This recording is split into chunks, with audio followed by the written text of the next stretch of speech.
What race has the most attractive guys? Korean. My opinion, South Korea. 韩星还是挺帅的。 한국 놀랍게도 한국인의 아름다운 외모는 한류 이전에도 외국 문헌에 자주 등장합니다. 조선인들은 중국인도 일본인도 아닌 훨씬 잘생긴 민족이었다. 영국의 이사벨라 버드, 그들은 한국인의 독특한 외모와 뛰어난 인지 능력에 놀랐습니다. 놀랍게도 이런 특징을 가진 민족이 지금 중국과 동남아시아 전역에 흩어져 살고 있습니다. 아름다운 외모로 현지 연예계를 장악하고 있는 이 소수민족, 지금 바로 잊혀진 우리 형제들의 이야기를 시작합니다. 샌프란시스코 국제공항에서 마지막 전화를 끊으며 연구 노트를 챙겼습니다. 하버드대 문화인류학과 교수로서 수많은 현장 연구를 해왔지만 이번처럼 급하게 짐을 꾸린 적은 없었습니다. 교수님, 윈난성 국경 지역에서 발견된 몽족 마을의 의뢰용 그릇이 고구려, 유물과 놀라운 일치점을 보입니다. 지금 당장 와서 확인하셔야 해요. 제 대학원생 에이리스 장의 흥분된 목소리가 아직도 귓가에 맴돌았습니다. 그녀는 중국계 미국인으로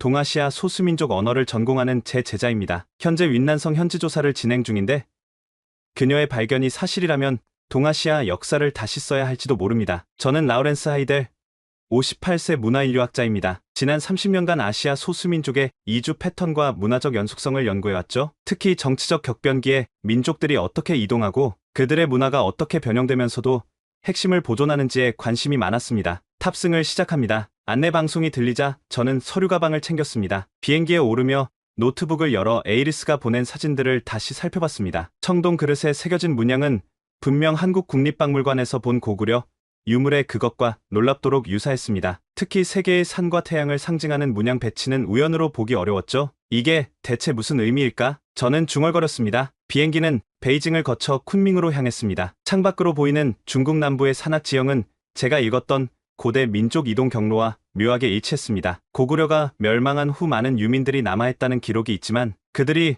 중국 최남단까지 이동했다는 증거는 지금까지 없었죠. 쿤밍공항에 도착하자 에이리스가 반갑게 손을 흔들었습니다. 그녀 옆에는 중국인 남성이 서 있었습니다. 교수님, 드디어 오셨군요. 이분은 웨이 씨예요. 현지 가이드이자 문화부 담당자입니다. 웨이는 공손하게 고개를 숙이며 에이리스를 통해 인사를 건넸습니다. 그는 영어를 모르는 듯했고 에이리스가 모든 대화를 중국어와 영어로 통역했습니다. 하이델 교수님, 환영합니다. 당신의 연구에 대해 들었습니다만 정부 규정상 몇 가지 제한이 있다는 점 미리 알려드려야겠군요. 에이리스가 웨이의 말을 통역했습니다. 에이리스와 눈을 마주치자 그녀가 살짝 눈썹을 올렸습니다. 첫 만남부터 긴장감이 감돌았죠. 어떤 제안인가요? 저는 침착하게 물었고 에이리스가 제 질문을 중국어로 전달했습니다. 마을에서의 촬영과 유물 조사에 관한 것입니다. 특히 민족 정체성과 관련된 연구는 민감한 사안이라서요. 웨이의 답변을 에이리스가 통역했습니다. 차에 오르며 저는 에이리스에게 속삭였습니다. 뭔가 숨기고 있는 것 같군. 그녀도 작은 목소리로 답했습니다. 교수님, 제가 발견한 건 문양뿐만이 아니에요. 마을 장로들이 비밀리에 보관 중인 문서가 있는데 그들 조상이 북방의 세 나라에서 왔다는 내용이 있어요. 참국을 의미하는 것 같아요. 창밖으로 점점 깊어지는 산길을 바라보며 저는 가슴이 빨라짐을 느꼈습니다. 제 앞에 펼쳐질 발견이 단순한 학문적 호기심을 넘어 국가와 민족의 경계를 뛰어넘는 역사적 진실일지도 모른다는 예감이 들었습니다. 차는 계속해서 비포장 도로를 따라 산속 깊은 곳으로 향했습니다. 가파른 산비탈과 울창한 숲 사이로 구불구불한 길을 오르는 동안 저는 노트북을 꺼내 제 이전 연구 자료들을 다시 훑어봤습니다. 고구려 멸망 이후의 민족 이동, 저는 중얼거렸습니다. 웨이가 백미러로 저를 흘긋 바라보더니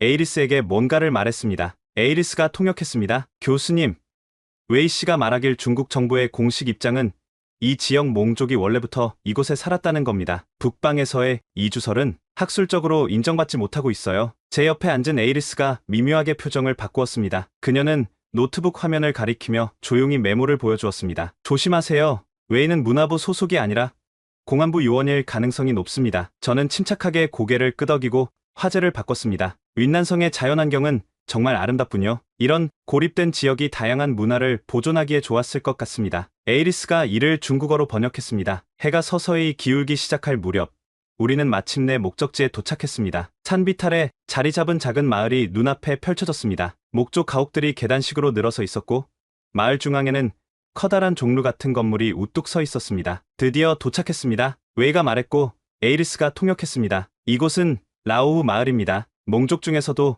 가장 전통을 잘 보존하고 있는 곳이죠. 차에서 내리자 신선한 산 공기가 저를 맞이했습니다. 마을 입구에는 몇몇 노인들이 모여 우리를 바라보고 있었습니다. 그들의 전통 의상은 화려한 자수로 장식되어 있었고 독특한 은재 장신구를 달고 있었습니다. 에이리스가 현지어로 인사를 건네자 한 노인이 미소를 지으며 다가왔습니다. 60대 후반으로 보이는 그는 깊은 주름이 있지만 강인한 인상이었습니다. 이분은 나와수입니다. 마을의 장로예요. 에이리스가 저에게 설명했습니다. 저는 공손히 고개를 숙이며 인사했습니다. 나와수는 제 얼굴을 유심히 관찰하더니 뭔가 놀란 듯한 표정을 지었습니다. 그는 에이리스에게 빠르게 뭔가를 말했고 그녀는 당황한 기색을 감추지 못했습니다. 뭐라고 했나요?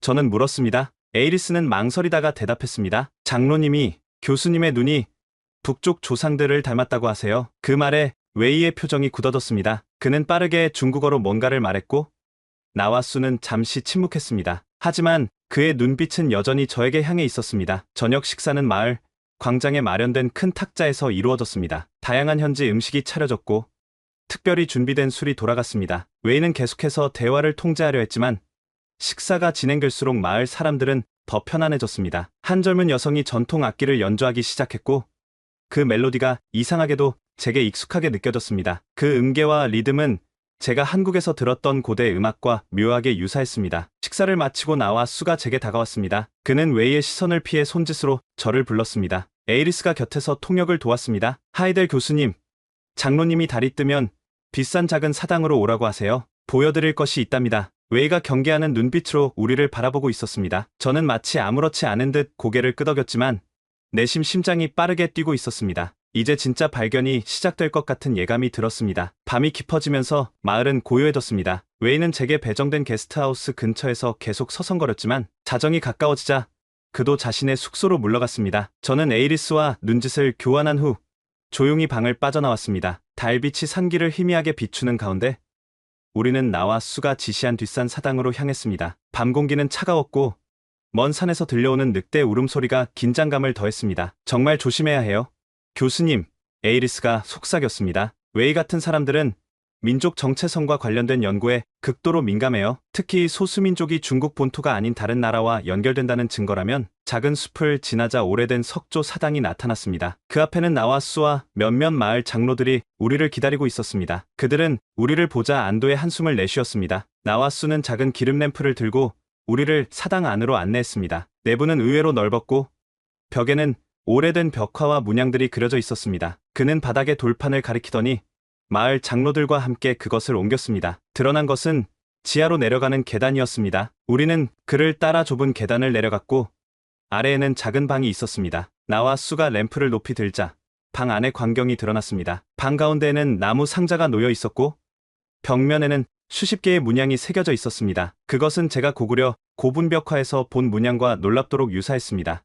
이건 저는 숨을 들이쉬었습니다. 에이리스가 떨리는 목소리로 말했습니다. 교수님, 이 문양들 고구려 벽화의 문양과 일치해요. 나와수는 나무 상자를 열어 그 안에서 오래된 천 두루마리를 꺼냈습니다. 조심스럽게 그것을 펼치자 희미한 먹글씨가 드러났습니다. 에이리스는 램프를 가까이 대고 그 내용을 읽기 시작했습니다. 북방의 새 나라가 무너진 후 우리 조상 다물 장군은 500명의 충직한 병사와 그 가족들을 이끌고 남쪽으로 떠났다. 큰 강을 3번 건너고 높은 산을 7번 넘어 드디어 이 땅에 도착했다. 우리는 이곳에서 고향의 의례를 지키며 살 것이며 언젠가 북쪽 땅이 평화로워지면 돌아갈 것이다. 에이리스의 목소리가 떨렸습니다. 그녀는 저를 바라보며 말했습니다. 교수님, 이건 고구려 유민들의 남아 기록이에요. 다물은 고구려의 장군 이름으로 알려져 있어요. 이 기록은 7세기 중반 고구려가 멸망할 무렵의 것으로 추정됩니다. 나와수는 천천히 고개를 끄덕이며 에이리스에게 뭔가를 말했습니다. 장로님이 말씀하시길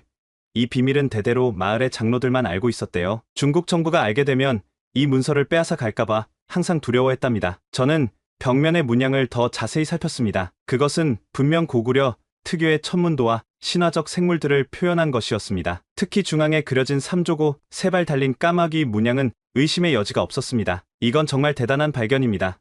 저는 숨을 고르며 말했습니다. 역사적으로 매우 중요한 의미가 있어요. 에이리스가 장로들과 더 이야기를 나눈 후 제게 말했습니다. 교수님, 그들이 더 보여주고 싶은 것이 있대요. 마을의 봄 제사 의식이요. 내일 아침 일찍 시작한대요. 그 의식이 고구려의 제천의식과 매우 유사하다고 합니다. 저희가 지하실에서 나와 다시 사당으로 올라갔을 때 갑자기 밖에서 소리가 들렸습니다. 누군가 접근하고 있었습니다. 웨이다.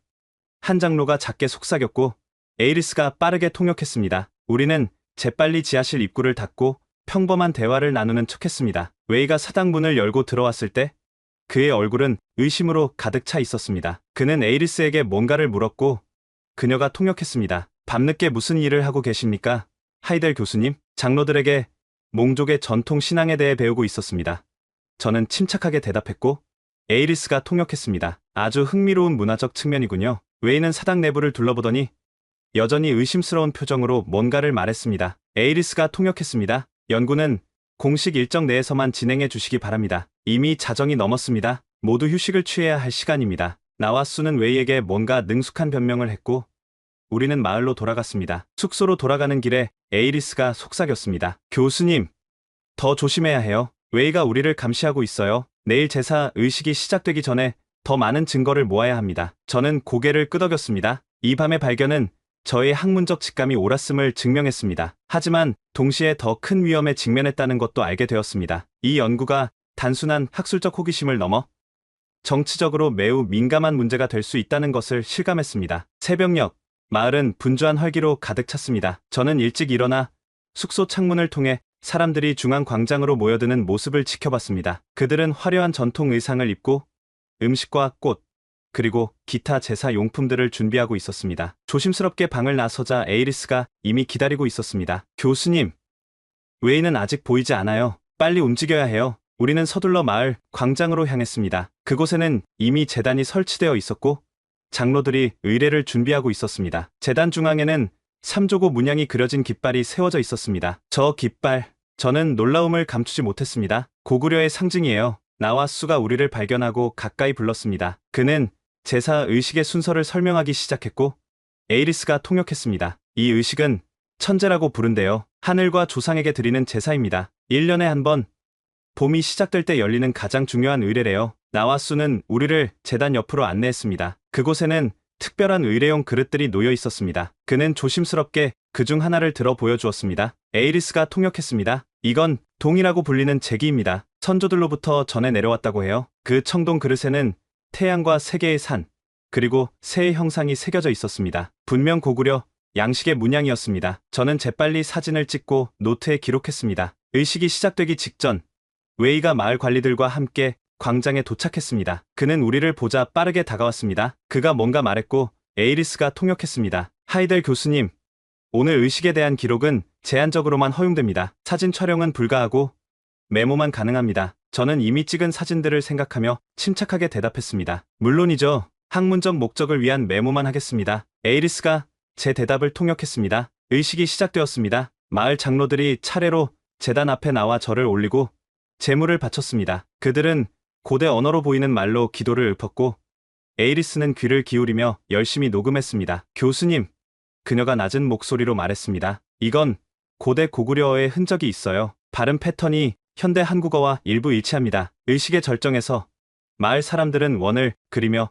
특별한 춤을 추기 시작했습니다. 그 동작은 한국의 전통 무용 중 하나인 동동과 놀랍도록 유사했습니다. 저는 눈을 크게 뜨고 그 장면을 지켜봤습니다. 웨이는 계속해서 우리 주변을 맴돌았지만 공개적인 의식이라 우리의 관찰을 막을 수는 없었습니다. 그의 표정은 점점 더 불안해 보였습니다. 의식이 끝나고 마을 사람들이 음식을 나누는 동안 나와 수는 우리를 자신의 집으로 초대했습니다. 그곳에서 그는 오래된 가족 유물들을 더 보여주었습니다. 특히 눈에 띄는 것은 고대 문자가 새겨진 옥패였습니다.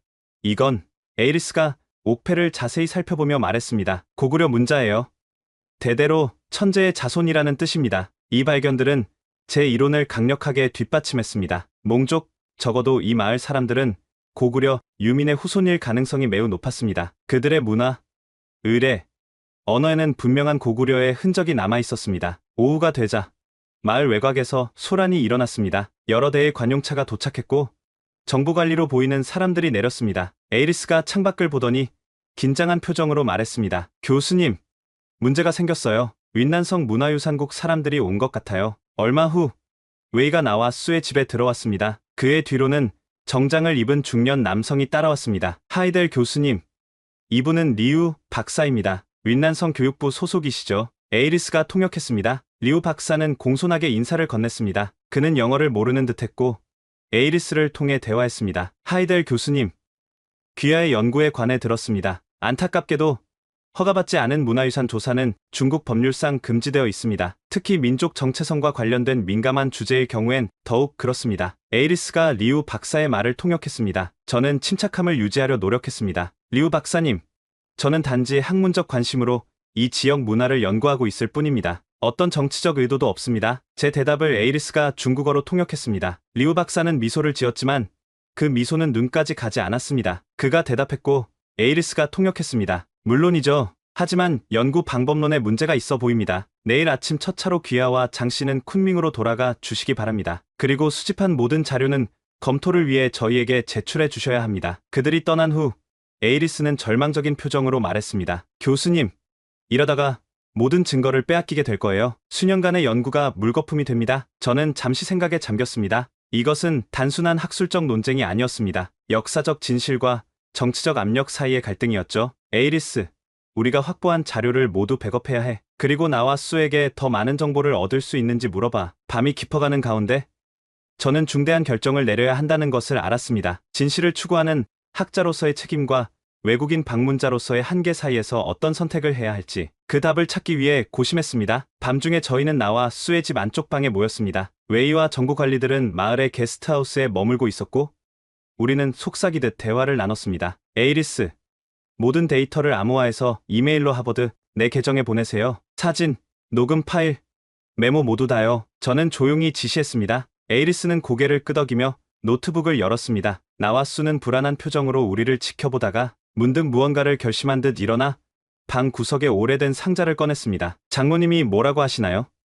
저는 에이리스에게 물었습니다. 그녀는 나와 수의 말을 듣고 놀란 표정을 지었습니다. 교수님, 장로님이 가장 중요한 증거를 우리에게 맡기고 싶다고 하세요. 대대로 전해 내려온 비밀 문서와 유물 중 일부를요. 나와 수는 상자에서 작은 비단 주머니를 꺼내 저에게 건넸습니다. 조심스럽게 열어보니 안에는 옥으로 만든 작은 인장과 가죽에 쓰인 문서가 들어 있었습니다. 이건 에이리스가 문서를 살펴보며 숨을 들이켰습니다. 고구려 왕족의 도장이에요. 그리고 이 문서는 피난 경로와 정착지에 대한 기록입니다. 7세기 중반에 작성된 것으로 보여요. 저는 인장을 자세히 살펴봤습니다. 그 위에는 분명히 고구려 왕실의 상징인 삼조고가 세밀하게 새겨져 있었습니다. 에이리스, 이 발견은 역사적으로 엄청난 의미가 있어요. 이것은 고구려 멸망 후 유민들의 이동 경로를 증명하는 결정적인 증거입니다. 나와 수는 에이리스를 통해 더 많은 이야기를 들려주었습니다. 그들의 조상은 고구려의 마지막 왕족 중 하나였으며 당나라의 침략으로 남쪽으로 피난 왔다고 했습니다. 수백 년 동안 그들은 자신들의 기원을 비밀로 유지하며 몽족의 정체성을 받아들였지만 핵심 의례와 전통은 계속 지켜왔다고 합니다. 교수님, 이건 단순히 학술적 발견이 아니에요. 에이리스의 목소리가 떨렸습니다. 이것은 수천 명의 사람들에게 그들의 진정한 정체성을 알려줄 수 있는 발견이에요. 그때 밖에서 발자국 소리가 들렸습니다. 우리는 재빨리 자료들을 숨겼고 에이리스는 노트북을 닫았습니다. 문이 열리고 웨이가 들어왔습니다. 에이리스를 통해 그가 물었습니다. 아직도 깨어 있군요.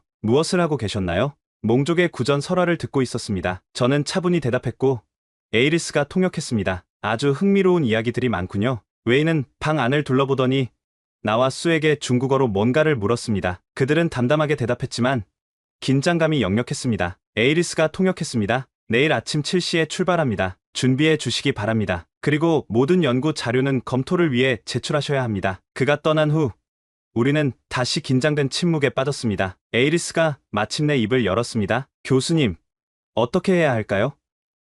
이 자료들은 절대 그들에게 넘겨선 안 돼요. 저는 깊이 생각하다가 결단을 내렸습니다. 듣고 있나요? 나와 수? 당신들이 수백 년 동안 지켜온 비밀을 세상에 알리겠습니다. 하지만 그러려면 이 증거들을 안전하게 지켜내야 해요. 에이리스가 제 말을 통역했습니다. 에이리스가 통역하자 나와 수의 눈에 결연한 빛이 어렸습니다. 그는 고개를 끄덕이며 다른 마을 장로들에게 뭔가를 전하러 나갔습니다. 계획이 있으신가요? 에이리스가 물었습니다. 네, 국경을 넘어야 합니다. 라오스나 베트남으로요. 그곳에서 안전하게 미국 대사관으로 가면 됩니다. 하지만 교수님, 그건 위험해요. 불법 국경 침범으로 체포될 수도 있습니다. 다른 선택이 없어요. 에이리스, 이 발견은 너무 중요해요. 저는 단호하게 말했습니다. 하지만 당신은 중국계 미국인이라 더 위험할 수 있어요. 원한다면 공식 경로로 쿤밍으로 돌아가도 돼요. 에이리스는 잠시 고민하더니 결심한 듯 말했습니다. 아니요. 교수님과 함께 가겠습니다. 제 중국어 실력이 필요할 거예요. 그리고 그녀가 웃었습니다. 제 안에도 고구려의 피가 흐르고 있을지도 모르잖아요. 이내 나와 수가 돌아왔습니다. 그는 작은 지도를 펼쳐 보였습니다. 마을 남쪽으로 이어지는 오래된 산길이 표시되어 있었습니다. 에이리스가 통역했습니다. 장로님이 말씀하시길 이 길을 따라가면 국경까지 이틀 걸린대요. 그의 조카가 새벽에 우리를 안내해 줄 거라고 합니다. 저는 깊은 호흡을 내쉬었습니다. 학자로서 30년 경력 동안 이렇게 위험한 상황에 처한 적은 없었습니다. 하지만 역사적 진실을 지키기 위해 이것은 감수해야 할 위험이었습니다. 좋습니다. 최소한의 짐만 챙기세요. 중요한 건 이 증거들을 안전하게 지키는 겁니다. 그날 밤 저는 거의 잠을 이루지 못했습니다. 머릿속에서는 발견의 흥분과 위험에 대한 두려움이 뒤섞였습니다. 창밖으로 보이는 별들이 고구려 사람들이 보았던 것과 같은 별들인지 생각하며 내일을 위한 힘을 모았습니다. 새벽 4시, 아직 마을이 깊은 어둠에 잠겨 있을 때 저는 조용히 일어났습니다. 작은 배낭에 필수품과 가장 중요한 증거물들을 넣었습니다. 방을 나서자 에이리스가 이미 준비를 마치고 기다리고 있었습니다. 모든 데이터 백업은 완료했어요.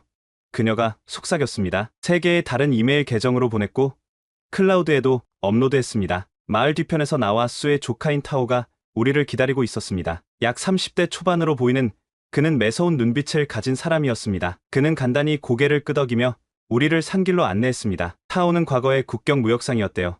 에이리스가 낮은 목소리로 설명했습니다. 이 산길들을 누구보다 잘 안다고 합니다. 우리는 가파른 산길을 조용히 올라갔습니다. 머리 위로는 희미한 별빛만이 길을 비춰주었고 발밑에 돌과 나무뿌리에 걸려 넘어지지 않도록 조심해야 했습니다. 1시간 정도 오르자 뒤돌아볼 수 있는 위치에 도달했고 마을은 이제 아래쪽 계곡의 작은 불빛으로만 보였습니다. 지금쯤 웨이가 우리가 사라진 것을 알아챘을까요? 저는 물었습니다. 에이리스가 타오에게 물어본 후 대답했습니다. 아마도 아직은 모를 거래요. 나와 수가 우리가 일찍 명상을 하러 갔다고 말해놨대요. 하지만 아침 식사 시간이 되면 알아차릴 거예요. 우리는 더 서둘러 산을 올랐습니다. 해가 떠오를 무렵 우리는 이미 상당한 거리를 이동해 있었습니다. 타오는 작은 계곡에 숨겨진 오두막으로 우리를 안내했습니다. 그곳에서 잠시 휴식을 취하고 간단한 식사를 했습니다. 에이리스가 타오와 대화를 나눈 후 말했습니다. 타오가 하는 말이 여기서 남쪽으로 40km 정도 더 가면 라오스 국경이래요. 하지만 국경 순찰이 심해서 밤에 이동하는 게 좋다고 합니다. 저는 고개를 끄덕이며 배낭에서 나와 수가 준 유물들을 꺼내 다시 확인했습니다. 옥 인장과 가죽 문서는 안전했고 디지털 카메라에는 모든 증거 사진이 담겨 있었습니다. 이 발견이 학계에 알려지면 동아시아 역사 연구가 완전히 재평가될 거예요. 저는 중얼거렸습니다. 고구려 유민들이 이렇게 남쪽까지 이주했다는 증거는 지금까지 없었으니까요. 에이리스는 진지한 표정으로 말했습니다. 더 중요한 건 이 마을 사람들에게 그들의 진정한 역사를 돌려주는 일이에요. 수백 년 동안 숨겨온 정체성이니까요. 오후가 되자 타오가 갑자기 긴장한 모습을 보였습니다. 그는 밖을 살피더니 재빨리 우리에게 숨으라고 손짓했습니다. 우리는 오두막 바닥 밑에 있는 은신처로 들어갔습니다. 얼마 후 헬리콥터 소리가 들렸습니다. 그것은 우리 머리 위를 맴돌다 점점 멀어졌습니다. 우리를 찾고 있어요. 에이리스가 떨리는 목소리로 말했습니다. 생각보다 대규모 수색이 시작된 것 같아요. 타오가 우리를 밖으로 불러내어 서둘러 짐을 챙기라고 했습니다. 계획을 바꿔 더 험한 산길로 가야 한다고 설명했습니다. 해가 서서히 지기 시작할 무렵 우리는 더 깊은 산속으로 들어갔습니다. 길은 점점 더 가파르고 위험해졌고 간간히 순찰 헬리콥터 소리가 들려왔습니다. 왜 이렇게까지 하는 걸까요?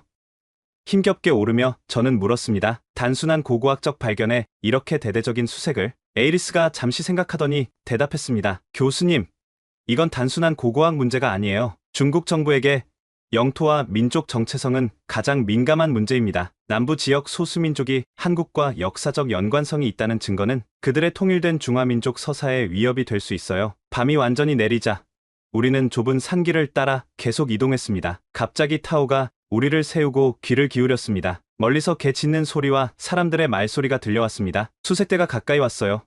에이리스가 긴장된 목소리로 말했습니다. 타오가 다른 길로 가자고 해요. 우리는 거의 길이라고 할 수 없는 가파른 비탈을 내려가기 시작했습니다. 발밑은 미끄러웠고 어둠 속에서 나뭇가지가 얼굴을 핥히었습니다. 1시간 정도 더 이동한 후 타오는 작은 동굴로 우리를 안내했습니다. 여기서 쉬어야 한대요. 밖은 너무 위험해졌습니다. 에이리스가 통역했습니다. 동굴 안에서 저는 작은 손전등을 켜고 유물들을 다시 확인했습니다. 그러다 가죽 문서에서 이전에 보지 못했던 부분을 발견했습니다. 에이리스, 이 부분을 봐요. 이게 뭔지 알겠어요? 그녀는 문서를 자세히 살펴보더니 놀란 표정을 지었습니다. 이건 고구려 왕족의 혈통도예요. 그리고 여기 적힌 이름들, 마지막 고구려 왕 보장왕의 직계 후손들인 것 같아요. 저는 숨을 깊이 들이쉬었습니다. 나와 수의 가문이 실제로 고구려 왕족의 후손일 수 있다는 거군요. 우리는 문서의 내용을 더 자세히 기록하기 시작했습니다. 그때 동굴 밖에서 발자국 소리가 들렸고 타오가 긴장하며 불을 끄라고 손짓했습니다. 완전한 어둠 속에서 우리는 숨소리마저 죽이고 기다렸습니다. 발자국 소리가 점점 가까워졌고 동굴 입구에 손전등 빛이 비쳤습니다. 중국어로 된 목소리가 들렸고 에이리스가 귀를 기울였습니다. 누구 있나요? 라고 묻는 소리였습니다. 심장이 거의 멈출 것 같았습니다. 발각되는 순간이었습니다. 그런데 갑자기 그 목소리가 익숙하게 들렸습니다. 리우 박사? 에이리스가 조심스럽게 중국어로 물었습니다. 잠시 침묵이 흐른 후 그 사람이 동굴 안으로 들어왔습니다. 정말 민난성 교육부의 리우 박사였습니다. 타오가 방어적인 자세를 취했지만 리우 박사는 손을 들어 진정시켰습니다. 에이리스가 그의 말을 통역했습니다. 장씨, 하이델 교수님, 다행히 먼저 찾았군요. 해치러 온 게 아닙니다. 도우러 왔어요. 리우 박사의 말에 우리는 모두 의아한 표정을 지었습니다. 에이리스가 긴장된 목소리로 물었고 리우 박사에게 중국어로 말했습니다. 어떻게 믿을 수 있죠?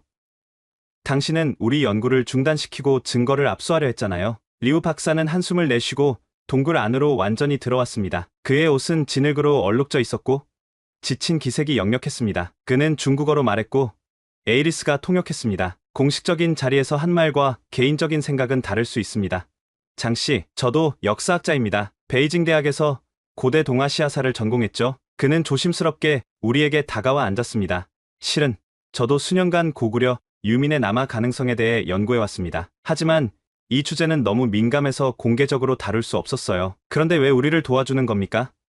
저는 여전히 의심스러운 눈빛으로 물었고 에이리스가 통역했습니다. 리우 박사는 배낭에서 작은 노트북을 꺼냈습니다. 화면을 켜자 고대 문서들의 스캔본이 보였습니다. 그가 중국어로 설명했고 에이리스가 통역했습니다. 이것은 제가 10년간 비밀리에 수집한 자료들입니다. 당나라 시대 기록 중 고구려 유민에 관한 언급, 윈난성 지역 전설들, 몽족의 구전 신화 모두 한 방향을 가리키고 있었죠. 에이리스는 화면을 자세히 살펴보더니 놀란 표정을 지었습니다.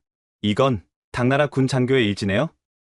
패주한 고구려인들이 남쪽 산악지대로 도망쳤다는 기록이. 리우 박사는 고개를 끄덕였습니다. 그가 계속 말했고 에이리스가 통역했습니다. 웨이 같은 공안원들은 모릅니다. 그들은 그저 명령에 따를 뿐이죠. 하지만 이 사실이 밝혀지면 이 지역 몽족의 정체성이 완전히 바뀔 수 있습니다. 타오가 에이리스에게 긴 질문을 했고 그녀가 리우 박사에게 중국어로 물었습니다. 그의 대답을 들은 후 통역했습니다. 타오가 묻고 있어요. 왜 중국 정부는 이 역사를 인정하지 않는 건지. 리우 박사는 잠시 생각하더니 조심스럽게 대답했고 에이리스가 통역했습니다. 중국의 역사 서술은 복잡합니다. 소수민족의 정체성이 너무 다양하게 정의되면 통치가 어려워질 수 있어요. 특히 외국과의 연결성이 증명된다면. 저는 천천히 고개를 끄덕였습니다. 학문적 진실과 정치적 필요 사이의 갈등이군요. 정확합니다. 리우 박사의 말을 에이리스가 통역했습니다. 하지만 저는 역사학자로서 진실이 언젠가는 밝혀져야 한다고 믿습니다. 여러분이 발견한 증거는 너무 중요해요. 그래서 우리를 어떻게 도우실 건가요?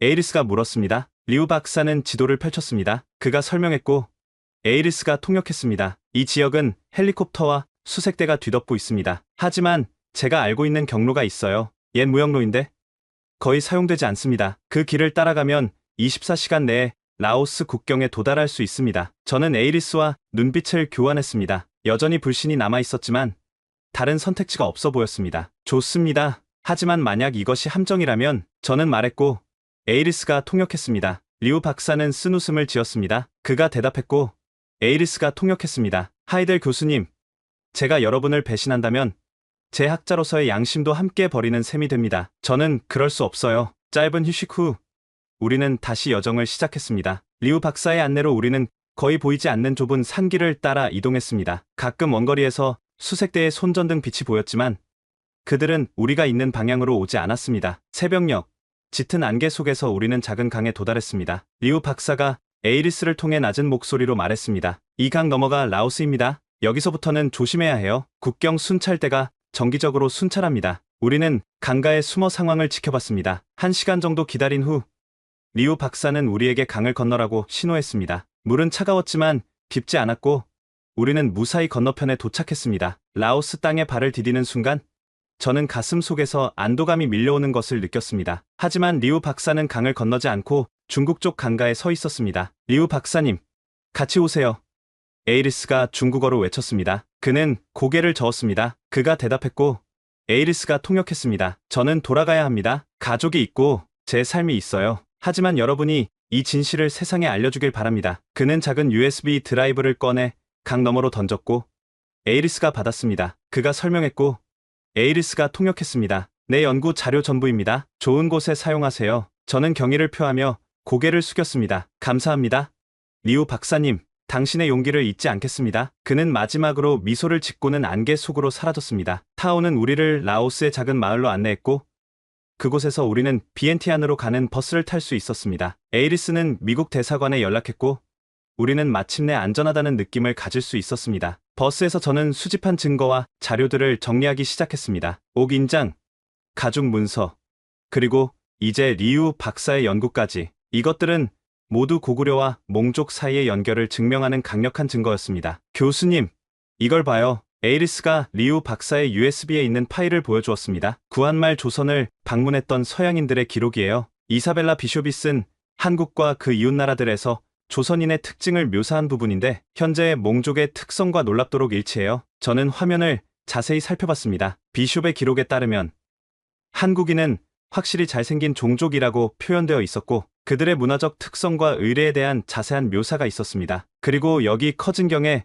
동양의 문제들도 있어요. 그는 중국, 일본, 조선을 모두 여행했는데 조선인의 독특한 문화적 전통을 가장 높이 평가했다고 합니다. 저는 감탄했습니다. 리우 박사는 정말 철저하게 연구했군요. 이 서양인들의 기록은 외부자의 객관적 시선을 제공하는 귀중한 자료입니다. 비엔티안에 도착한 후 우리는 미국 대사관의 도움으로 안전하게 태국을 거쳐 미국으로 돌아올 수 있었습니다. 하버드로 돌아오자마자 저는 연구팀을 소집하고 발견한 모든 증거를 체계적으로 분석하기 시작했습니다. DNA 분석을 위해 우리는 몽족 마을 주민들의 구강세포 샘플을 수집해왔습니다. 이 샘플들은 나와 수의 허락과 마을 장로들의 동의하에 마을에서의 마지막 날에 비밀리에 채취한 것이었습니다. 분석 결과는 특히 충격적이었습니다. 마을 주민들의 Y DNA 하플로그룹에서 한국인에게 흔히 발견되는 특정 패턴이 놀라울 정도로 높은 비율로 나타났습니다. 이는 유전적 연관성을 강력하게 시사했습니다. 에이리스는 문헌 연구에 몰두했고 고구려 멸망 후의 민족 이동에 관한 새로운 역사적 모델을 구축하기 시작했습니다. 그녀의 열정과 전문성은 이 프로젝트에 없어서는 안 될 요소였습니다. 3달 후 우리는 아시아학회에서 첫 연구 결과를 발표했습니다. 예상대로 중국 학자들의 강한 반발이 있었지만 증거의 무게는 너무 강력했습니다. 국제학계는 점차 우리의 발견에 주목하기 시작했습니다. 특히 한국의 역사학자들과 고고학자들은 큰 관심을 보였고 후속 연구를 위한 협력을 제안했습니다. 서울대학교에서는 특별 연구팀을 구성하여 우리의 발견을 더 깊게 조사하기 시작했습니다. 그리고 가장 뜻밖의 일은 어느 날 에이리스가 자신의 DNA 검사 결과를 들고 제 연구실로 뛰어들어온 것이었습니다. 교수님, 믿기 힘들 겁니다. 그녀의 목소리가 떨렸습니다. 제 DNA에서도 같은 패턴이 발견됐어요. 저도 그 혈통을 이어받은 것 같아요. 그 순간 이 연구는 더 이상 단순한 학문적 탐구가 아니었습니다. 그것은 잊혀진 정체성을 되찾는 개인적인 여정이 되었습니다. 놀랍군요.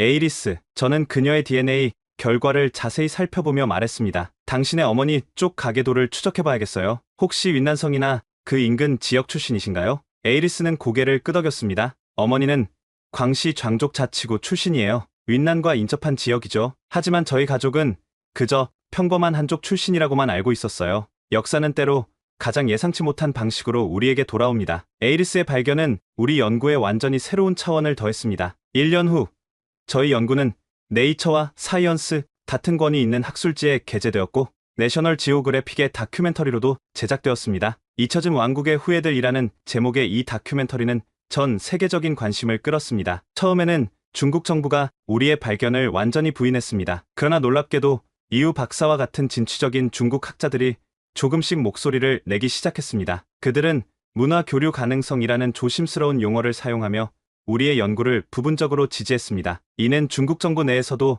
학술적 진실과 정치적 필요성 사이의 균형을 찾으려는 움직임이 있음을 보여주었습니다. 국제적 학계의 압력과 몽족 자신들의 요구가 커지면서 2년 후에는 중국 국내에서도 제한적이나마 이 주제에 대한 연구가 허용되기 시작했습니다. 마침내 중국 정부는 서로 다른 민족 간의 역사적 교류라는 관점에서 이 발견을 재해석하는 방식으로 타협점을 찾았습니다. 에이리스는 연구에 대한 기여로 하버드 대학에서 조교수 자리를 제안받았고 동아시아 민족 이동 연구의 신진 학자로 명성을 얻게 되었습니다. 그녀는 끊임없이 자신의 가족 역사를 더 깊이 파고들었고 마침내 광시 지역의 한 마을에서 그녀의 증조모가 몽족 출신이었다는 증거를 발견했습니다. 나와수와 그의 마을 사람들은 처음에는 어려운 시간을 보냈습니다. 중국 당국의 감시와 제한이 강화되었기 때문입니다. 하지만 국제적 관심이 높아지면서 정부는 점차 그들에 대한 압력을 완화했고 몇몇 학자들의 제한적인 방문도 허용하기 시작했습니다. 3년 후 정치적 분위기가